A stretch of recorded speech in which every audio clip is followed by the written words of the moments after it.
The governing body of China is the People's Republic of China.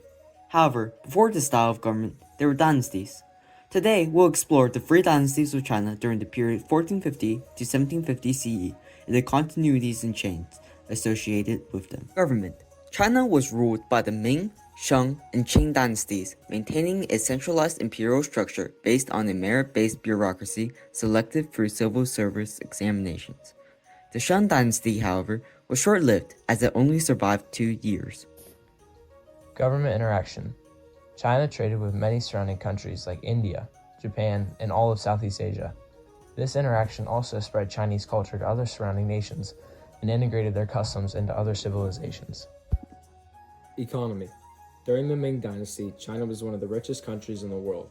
Their development of naval procedures and a large amount of silver deposits helped account for this, as well as their expansion of territory. However, their main source of income was from land and salt taxes throughout the country.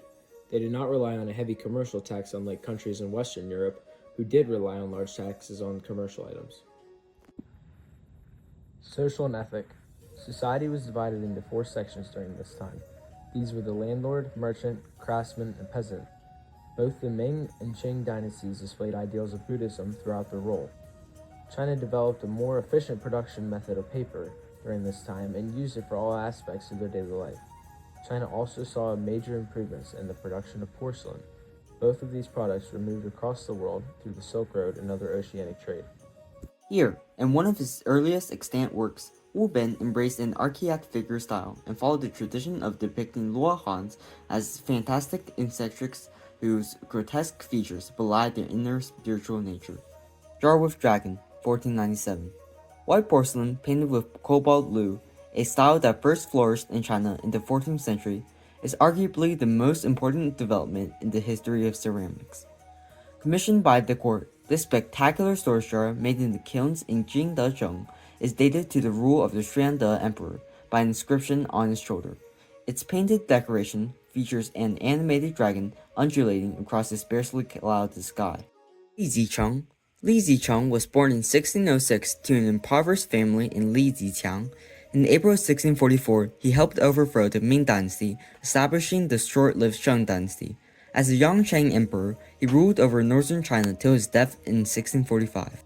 Wu Sangui. In Chinese folklore, Wu Sangui is regarded as a disreputable Han Chinese traitor for his defection over to the Manchu invaders, suppression of the southern Ming resistance, and execution of the young Li emperor.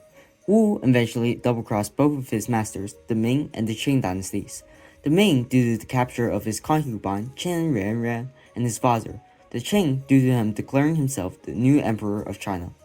Wang Yangming. Wang Yangming was a Chinese statesman, general, and Neo-Confucian philosopher during the Ming dynasty.